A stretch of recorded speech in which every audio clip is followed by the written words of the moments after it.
Welcome! In front of me is a Samsung Galaxy S21 Plus, and today I'll show you how to copy contacts from your SIM card to the device. And to get started, you want to open up the standalone contacts app, which is for me right over here. Once you open it up, tap on the three bars and go to Manage Contacts and choose Import or Export Contacts. Now here, obviously you want to import them from SIM card. And once you select that, it will show you all the contacts that are on that SIM card. And all you need to do now is select the contacts that you want to import. You can also tap on the All to select every contact on that SIM card, but I'm just going to opt out into selecting 3 out of 4. And then tap on Done.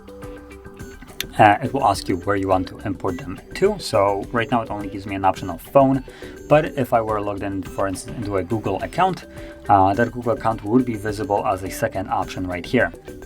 So anyway, let's tap on import once I selected the phone, and as you can see, contacts imported, and that's it.